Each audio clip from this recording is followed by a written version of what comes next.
Python धेरै ठाउँमा common language हो। हामीले पाइथनलाई डेटा साइन्समा देखिरहेको हुन्छौँ, एआईमा, एमएलमा अनि वेब प्रोग्रामिङमा पाइथनको फ्रेमवर्कहरू देख्न पाइन्छ। जस्तो फ्लाक्स छ अनि ज्याङ्गो छ, ज्याङ्गो अलि कमन छ अरूहरूभन्दा।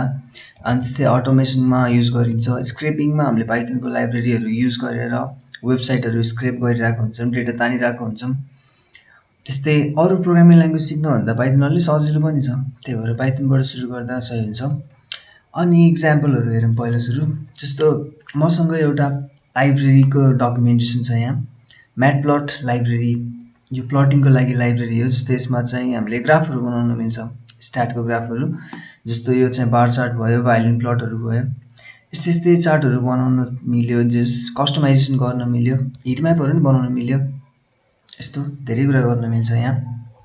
अनि मेन चाहिँ यो मार्करहरू, जस्तो यो प्लटमा देखाएको छ नि तल ओरिजेन्टल एक्सिसमा देखाइरहेको त्यो लेभलहरूको बिचको स्पेसिङहरू, अनि कलरहरू, अनि के देखाउने, जस्तो क्याप्सन के देखाउने होइन, इन्डेक्स के देखाउने, त्यो लेजेन्ड के देखाउने, त्यो सब कुराहरू आफूले कस्टमाइज गर्न मिल्छ।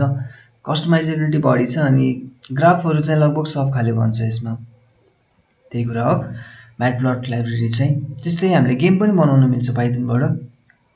पाइथनको यो चाहिँ प्लेटफर्मर एउटा गेम रहेछ, जस्तो फरक फरक लेभल्सहरू भएको अनि स्कोर भएको, त्यस्तै टाइम ट्र्याक गर्न मिल्ने खाले क्लक भएको, त्यस्तो बनाउन मिल्छ। त्यसको लागि पाइथनको सपोर्ट एकदमै राम्रो छ। पाइथनमा धेरै लाइब्रेरिजहरू पनि छन्। पाइथनको स्ट्यान्डर्ड लाइब्रेरी सपोर्ट राम्रो छ अनि कम्युनिटी पनि राम्रो छ। त्यो कुरा हामीले जहिले हेर्नुपर्छ ल्याङ्ग्वेज सिक्न अगाडि। पाइथन चाहिँ धेरै पहिला आएको नि त, त्यही भएर धेरै डेभलपरहरू छन् पहिलेदेखि। अनि के सोध्यो भने चाहिँ सजिलो एन्सर आउँछ, धेरैले बिगारिसकेछन् पहिले, त्यही भएर। अनि pygame भन्ने एउटा लाइब्रेरी छ। यस्तै यस्तै लाइब्रेरीहरू टन्नै हुन्छ।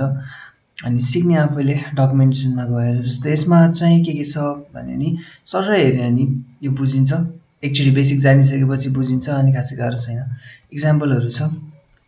जस गेम बनाउनको लागि चाहिँ हामीलाई डिस्प्ले चाहिन्छ। डिस्प्लेमा स्प्राइटहरू हुनुपर्छ।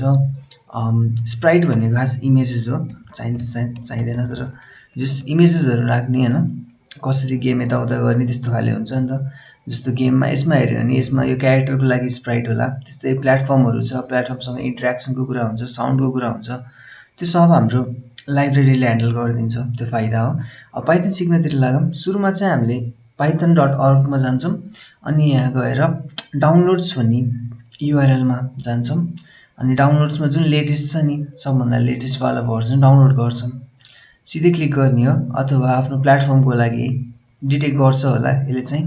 तर आफ्नो प्लेटफर्मको लागि विन्डोजमा, लिनक्समा अथवा म्याकमा जुन चलिरहेको छ त्यसको लागि चाहिँ डाउनलोड गर्नु पऱ्यो। होइन म एडभान्स छु भनेर डकर इमेज डाउनलोड गरेर त्यहाँबाट रन गर्दा पनि हुन्छ। मैले चाहिँ विन्डोजकै लागि गरेँ। अनि विन्डोजको लागि डाउनलोड गरिभएपछि अनि त्यसपछि त्यो इन्स्टल गर्ने, पाथमा एड गर्ने। एड टु पाथ भन्ने अप्सन हुन्छ। मेरोमा चाहिँ पहिलेदेखि पाइथन छ, त्यही भएर मैले त्यो गरिनँ। जस गरिसकेपछि चाहिँ यस्तो देखाउँछ है।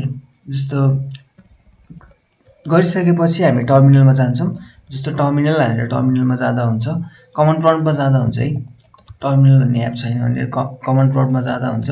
सिएमडी हानेर जाँदा पनि हुन्छ रनबाट, विन्डोज आर हानेर अनि सिएमडी खोल्दा हुन्छ।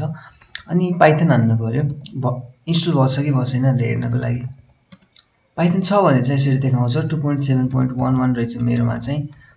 अनि पाइथन अनि दुईवटा हाइफन अनि त्यसपछि भर्जन हान्दा पनि हुन्छ है। पाइथन -- भर्जन हान्यो भने भर्जन देखाउँछ। मेरोमा अर्को भर्जन पनि छ, पाइथन 3 वाला, त्यही भएर अर्को भर्जन पनि देखाउँछ यसरी। यो भयो। अनि डाउनलोड गरिसकेपछि चाहिँ अब हामी पाइथनको सुरुको प्रोग्राम बनाउनतिर लाग्छौँ। त्यसको लागि सुरुमा हामीलाई आइडिई चाहिन्छ। पाइथनमा यस्तो हुन्छ है, जस हामीले पाइथनमा कोड लेख्न छ भने है, हामी त कोड लेख्दैछौँ, हाम्रो पाइथनको कोड जहिले पनि .py जस्तो फर्मेटमा सेभ हुन्छ। जस्तो example.py भनौँ न। .py भनेको चाहिँ पाइथन कोड हो भनेर जनाउँछ। अब यो भित्र केही कोड होला होइन, सपोज केही प्रिन्ट गर्दैछौँ हामीले, जस्तो प्रिन्ट भनौँ अनि त्यसपछि हेलो भनौँ, यस्तो केही भनौँ है। यो चाहिँ हाम्रो कोड भयो। सपोज यसले चाहिँ हेलो भनेर प्रिन्ट गर्छ हाम्रो स्क्रिनमा, सजिलो छ।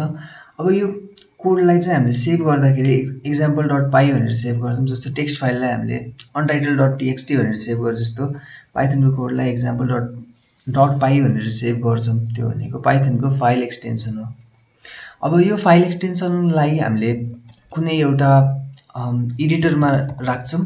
नोटप्याडमा राख्दा नै हुन्छ, तर नोटप्याडले आफै कम्पाइल गर्दैन, हाइलाइटिङ दिँदैन हामीलाई।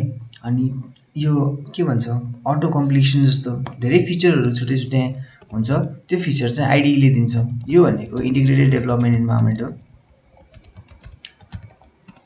भनेको हामीले अर्को एप युज गर्छौँ कि पाइथनको कोड लेख्नको लागि, अनि त्यसैले सेभ गर्छ, त्यसैले हाम्रो लागि रन गरिदिन्छ, एररहरू केही छ भने थाहा पाइदिन्छ, त्यस्तो कुरा हो। अब त्यो चाहिँ पाइथनको लागि कमनली युज गर्ने भनेको पाइचाम हो।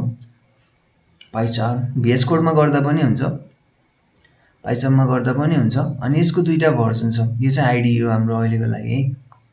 यो चाहिँ jetbrains.com अनि /पाइचाम भनेर खोज्दा नि हुन्छ, होइन भने पाइचाम डाउनलोड भनेर यत्तिकै गुगल गर्दा पनि हुन्छ, भेटिन्छ, टपकै रिजल्ट हो, जेटब्रेन्सको वाला हो। अनि दुईवटा भर्जन छ यसको, एउटा प्रोफेसनल एडिसन हो, अर्को चाहिँ कम्युनिटी एडिसन छ। कम्युनिटी एडिसन तल छ, लुकेछ। हामीले चाहिँ कम्युनिटी एडिसन डाउनलोड गर्छौँ अहिलेको लागि।